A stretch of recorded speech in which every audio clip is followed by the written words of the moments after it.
Now, he gives some apostles and some prophets and some evangelists and some pastors and teachers. Number 12, let's continue. For the perfecting of the saints, for the work of the ministry, for the edifying of the body of Christ. Let's first of all stop there. God gave fivefold ministry gifts. I know we have learned this scripture many times, but I want something to come home, because if you miss it, you miss it big time. God gave the fivefold ministry gifts, and they have been mentioned there. Our pastors, prophets, evangelists, pastors, teachers, and all those. For the purpose of perfecting or maturing of the saints. Doing what? Come on, maturing of the saints. One of the things that God expects us to do is grow up. And the calling of the fivefold ministry gifts is to bring you to maturity. You need to understand this. And listen here. God gave these offices for your maturity. For the perfecting of the saint, for the work of the ministry, we grow to maturity. For the edifying of the body of Christ, 13, until we all come in the unity of the faith. So that as we grow, we mature up in our faith. When we come to unity, we believe the same thing. And of the knowledge of the Son of God, unto a perfect or a mature man, unto the measure of the stature of the fullness of Christ. That last statement there, unto the measure of the stature of the fullness of Christ. That's what God wants. God wants us to come to the place of maturity, to the measure of the stature of the fullness of Christ. Church is a place where God wants you to come to fellowship with one another, worship Him, and grow up. If people are not growing up and they are increasing in numbers, it's all not impressing God. God desires maturity. Even as parents, we don't just want to give birth and we have a stream, if I can call it like that, of babies who are not growing. I'm sure every parent, if you want children, you have children and you want them to grow up. That is something that is at the heart of God. Maturity. And that's what the Bible talks about: fathers, sons, and children. Find Apostle Paul talking about his own, the way he grew up. When he was a child, he spoke, understood, and thought as a child. But he said, now he does not operate like that. Why? Because he has grown up. Every believer should desire to grow to maturity and not to operate as children. Now, the time for going to church just to receive miracles, signs, and wonders, that season is over. That's why we are finding many people getting lost today. We are finding people who are not scriptural things, that they think that there's some activities that you do a few in a speedy time and you get to know God better. We have the story that's been the news. And it's important for us to use that story where people are missing the word of God. They are not established in the doctrine. And let's continue to verse 4. Continue the next verse. The Bible says that we henceforth be no more children. Can you see that? We grow up to a perfect man, to a mature man, that we should no longer be children. And what happens to children? Children are tossed to and fro and carried about with every wind of doctrine. Come on, somebody. Hello? Doctrine where people think it's boring. We don't have to sit down and listen to all these teachings 1 hour after another, listening to a dry sermon. We want something exciting. We want something that is promising us heaven right now. We want something that is magic. We want it now. We lack the patience and understanding of sitting down so that we are instructed the ways of God, that we should no longer be children tossed to and from by every wind of doctrine and by the sleight of man and cunning craftiness, whereby they lie in the way to deceive. Let me tell you something. Even if the government would put all the regulations and laws in place, people who are not maturing will still be deceived. It doesn't matter how many laws. We have laws in our country. We have a new constitution. Wickedness is still there. You will not be saved by having changes in our constitution or laws. You have and I have to grow to know the word of God more and more. These things of expecting instant things. If I go to the church, I will receive instant things, and you don't commit yourself doctrine where you are getting established, you are just deceiving yourself. You can look for many apostles, but I tell you, you miss it big time. Because you'll be looking at some apostles who are already lost because you are not established in the word of God. So our coming to church and having fellowship, we should have this deep in our hearts that I want to grow up. But not many people enroll in the school of maturity. Now, I want to continue with what we've been discussing about reformation and things that reformers should have as a lifestyle. Hello? What did I say? Reformers need to have some qualities as a lifestyle, not something that comes once in a while, but that is a lifestyle. And the first one that we used using the mnemonic reformation is the first one is revelation as a lifestyle, having the proceeding word, having the present truth, having visions, God speaking, understanding of the times as a lifestyle and not something that you only receive once. And then from there you go for another year without having a proceeding word. We ought to have these qualities that we have been discussing as a lifestyle. Reformers are people who are bringing changes. And in this case, we are talking about bringing changes for the glory of God as people who are kings and priests on the earth, standing on behalf of the Almighty God and bringing changes in the lives of individuals and multitudes of people in our community. So we are talking about the qualities of a reformer, the qualities that a reformer should have as a lifestyle. We talked about one, revelation. We should have revelation. We talked about equalization, understanding that God is not discriminative, that God is not discriminating anybody because of gender, because of academic levels, because of your family background, because of the color of your skin. God is not discriminating anybody. God wants all of us to come to a place of maturity and a place where we are true reformers. That's what the Bible says in John 3 and verse 16. We all know about it. For God so loved the one that he gave his only begotten son, whosoever. Equalization. Whosoever is a whosoever, anybody, anyone, whosoever believes in him shall not perish. No matter where they are coming from, whether they used to be murderers, fornicators, prostitutes, whatever they were, the Bible says, whosoever believes in him, no matter the age, no matter the color of their skin, all of us should not perish but have eternal life. Meaning that God is not partial.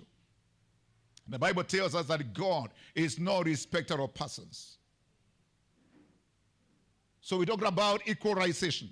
We talked about finishing, and finishing well. Then we talked about opposition. People who oppose mediocrity and lukewarmness. No reformer is a lukewarm person. No reformer is a mediocre person. Mediocrity does not bring distinction. Mediocrity does not change things. So we talked about opposition. And then the other one, we did not discuss that because we have discussed it already in the school of Tyrannus, and that is migration. And relationship that we discussed, I should be last Sunday and last number 2 one, and a few weeks ago, I think so. relationships. And then we talked about migration, where we move from places of inaccuracy. We go into the places where God desires us to be. And everybody should be migrating from places that you know you are living inaccurately and moving to a place where you know you are properly placed. As the Bible says that we give our bodies as living sacrifices, holy, acceptable unto God, that we may know the good, acceptable, and perfect will of God. So we move from the good to acceptable to perfect will of God. So we should all be in the process of migration. And that is part of growth. Hallelujah. Praise God. So migration. Then we talked about autonomy. Autonomy we discussed on Sunday. Autonomy. Where we, as believers, we should not see ourselves as dwarves. We should not see ourselves as people who are not fully believers in our understanding that we have autonomy. You should be come to a place whereby, and I use the example of our growth, our maturity. I am no longer the child who was relying on the mother. We have children here who are not autonomous. What do I mean? They can't take themselves to the toilet. They need their mothers. They can't cook for themselves. They are not autonomous. But an autonomous person is able to care for themselves, right? They are able to decide soberly which way to go. That is called autonomy. And as believers, we understand that we are autonomous. Every Christian, every believer should be able to use the name of Jesus. Every believer should be able to pray. Every believer should believe in God. I mean, we have this autonomy. You stand your position. And when you're autonomous, your parents can allow you to go out of your house and get to a place whereby you live by yourself. Not mean that you don't need other people, but at least you're able to pay for your rent or do things for yourself. You know how to bathe yourself. That's autonomy. I'm just giving some simple things so that it gets home. But it does not mean that now you don't need other people in any way. You're not living by yourself. That is being independent, which is different from being autonomous. Autonomous is where you understand. You are mature. You know how to bathe. You know what time to eat. You know what time to go to the house. You know what time to sleep. You know what time to wake up. You know all these things. That's autonomy. And so, after autonomy, we have transition. We are not going to discuss that. We will have a whole lesson, and it will be handled in a different one. And then we have integrity, which we also discuss in another one. But today, I want to talk about obedience. Hello? Are you all paying attention? Have you come to church just involved in activities? Are you looking at me? Obedience? That's where we go. Jeremiah 11 and verse 7. Jeremiah 11 and verse 7. What does the Bible say? The Bible says, "For I earnestly exhorted your fathers in the day I brought them up out of the land of Egypt, until this day, rising early and exhorting, saying, obey my voice." Hello. God is the one who is speaking here. And he is saying, I earnestly, God himself, I earnestly exhorted the people. Your fathers, your parents, in the day I brought them out of the land of Egypt, until this day, saying what? Rising early and exhorting, saying, obey my voice. This is God who is speaking. Obedience is a very important thing is one of the qualities of a reformer. A continuous life of obedience. It is essential. Obeying the written word of God and obeying the spoken word of God. You know the difference? Hallelujah. We have what is already written. Secondly, we also are able to discern.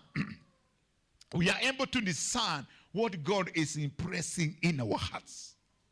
We need to come to that place. The Bible says, my sheep hear my voice. Every one of us, as a believer, we are qualified to hear the voice of God. We hear it, whether we obey or not, but God will speak to us in one way or another. Even right now, God is speaking.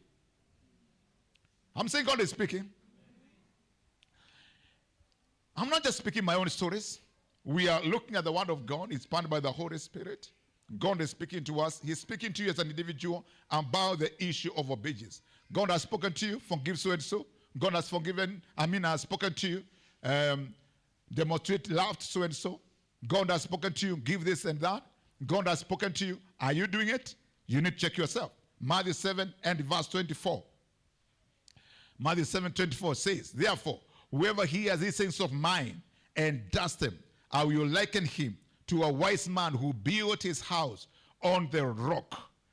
Whoever hears this, like you're hearing right now, whoever hears these things of mine and does them, I will liken him to a wise man who built his house on the rock. You know, this is crucial because once again, Jesus now is speaking here. And he's telling about not just hearing, because we can hear the word of God but not do it. But God wants us to do his word. Moses was commanded to build according to divine pattern. And then God is commanding us, even our very lives should be.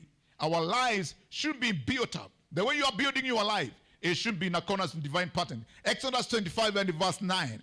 God was speaking to Moses concerning the tabernacle, the building of the tabernacle. Says, according to all that I show you, that is the pattern of the tabernacle and the pattern of all its furnishings, just so you shall make it.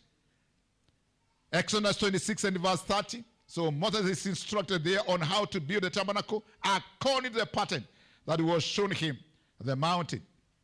Verse 26 and verse, chapter 26 and verse 30, the Bible says, you shall rise up the tabernacle according to its pattern, which you are shown on the mountain. So important. Numbers 8 and verse 4. Numbers 8 and verse 4. The Bible tells us, now this workmanship of the lampstand was hammered gold from its shaft to its flowers. It was hammered work according to the pattern which the Lord had shown Moses. So he made the lampstand. Hallelujah.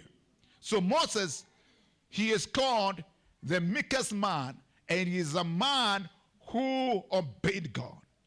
Meekness, your meekness can be measured to the level or by the level to which you obey God. Those are the meek people. Meek people are not people who are just quiet and outwardly they look well. Hallelujah. They look smart. They look like they are obedient. They look humble. But meekness goes with obedience. When Moses finished the work according to a divine pattern, the glory filled the tabernacle. And you know what? As we obey, that's how the glory of God will keep rising over our lives. Otherwise, you'll be Ichabod. And there are many people who are born again, but Ichabod. There is no glory. The glory has parted. And as we obey God, we find the glory coming upon us, just like it happened in the building of the tabernacle. Now, look at Exodus 40, 33 and 34. 33 and 34. Exodus 40.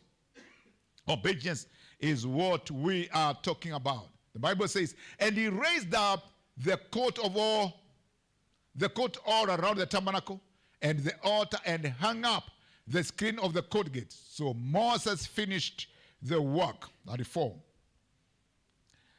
Then the cloud covered the tabernacle of meeting, and the glory of the Lord filled the tabernacle. So Moses finished the work, and the glory filled. It says, in our walk with God, where the glory of God moves from one level to another. I think it should be 2 Corinthians. But we all, with unveiled face, beholding as in a mirror the glory of the Lord, are being transformed in the same image from glory to glory, just as by the Spirit of the Lord. So God expects us to be moving from one level of glory to another. Hallelujah. Obedience is better than sacrifice. Many times we want to do something that it looks sacrificial to us, but we are not obeying. And Samuel was reprimanding King Saul. And in 1 Samuel 15 and verse 22. 1 Samuel 15 and verse 22, the Bible says, so Samuel said, has the Lord as great delight in burnt offerings and sacrifices? Remember, Saul took over and started sacrificing. Hello? But God, through Samuel asked, is God delighted in your sacrifice and obedience? Why don't you do what you are told? The Bible continues to say, as in obeying the voice of the Lord, behold, to obey is better than what? Than sacrifice. Now, some people, they would like to fast for a long time, but not to obey the very simple instruction. There are people who want sacrifice because they think that God is moved by the volume of things that they are doing. Yet a very simple thing, they are not doing it. You know, obedience is number one before we talk about sacrifice. Those they go hand in hand. They go together. And to heed than the fat of rams. Obedience is better than what? Sacrifice. So God tells you to do something so small, obey this, and say, I would rather do this one, and not this one. Obedience is key. I don't know how we can live with God and we are enjoying this blessing without obeying what he is saying. Now, obedience moves a believer from the permissive to the perfect will of God. When we obey, we come from the place whereby it's permissive. You can stay there, you are not sinning, but you're not enjoying the perfect will of God. But obedience will cause you to migrate from the permissive to the perfect will of God. Hallelujah. Praise God. Let's not be sentimental about this walk with God. Let's not be emotional about our walk with God. It is something that is well laid down. Our growth is not sentimental. Hallelujah. Our maturity, even in the natural, is not by crying. Hello? You don't cry for you to grow up. There are things that you do naturally. You know that's the way to go about it. And you get there. And the same thing about our spiritual growth. And when we obey that word, we move from the permissive to the perfect will of God. Joshua moved the nation from the wilderness, the permissive will, to the promised land, which is the perfect will. The blessings of God are linked to obedience. There is no way you can separate the obedience of God and the blessings. Deuteronomy 28 and verse 1. Deuteronomy 28 and verse 1. This is what the Bible says. Now it shall come to pass, if you diligently obey the voice of God, the voice of the Lord your God, to observe carefully all his commands that command you today, that the Lord your God will set you high above all nations of the earth. Can you see the power of obedience? How will you be lifted up? How will you be lifted up by God? The key is one: diligence, obedience, and of serving to carefully do what he has said. All right, Jeremiah 7 and verse 23. Look at quite a number of scriptures, and they are coming. These scriptures, they are alive. The word of God is alive. Somebody say amen. We need to be filled with the word of God. Jeremiah 7 and verse 23. The Bible says, but this is what I commanded them, saying, obey my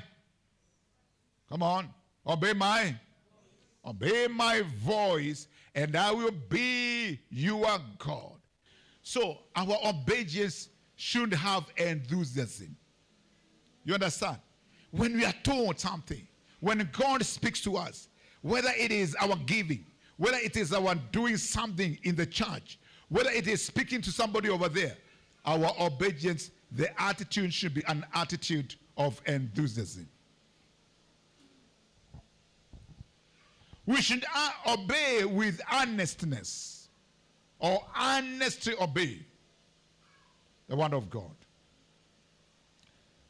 Deuteronomy 11 and 13.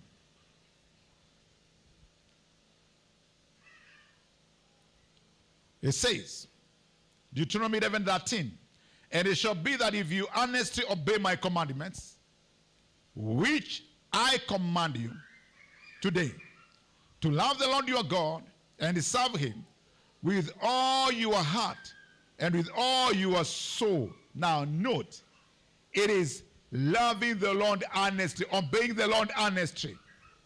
Earnestness from the heart. Can you relate to that? Can you see that? Earnestness. Our love for God should be with the whole of our hearts, with the whole of our souls, with the whole of our strength. And so that obedience too should carry these qualities. The third attitude you should have is an uncompromising attitude. Our obedience to God should be non-compromising. Joshua 1 and verse 7. Joshua 1:7. The Bible says, only be strong and very courageous, that you only be strong and very courageous, that you may observe to do according to all the law which Moses, my servant, commanded you. Do not turn from it to the right hand or to the left, that you may prosper wherever you go. Hallelujah. So there is no compromising. Do not turn to the right or to the left, that you may prosper wherever you go. Our obedience should be non-compromising. Should be totally not wavering. It should be steadfast. And finally, or fourthly, we should obey with delight. Delightful obedience. Excited. Serving God with delight. Romans 7 and 22 and Psalm 40 and verse 8. Romans 7:22. It says, for I delight in the law of God according to the inward man. I delight in the law of God. I delight. That's an exciting thing to me. Psalm 40 and verse 8. It says, I delight to do your will, O my God, and your law is written within my heart. The psalmist delighted to do the will of God. And I think that's an attribute that all of us should have. Serving God with delight. Are you serving God with delight? I need to ask yourself, are you serving God with delight?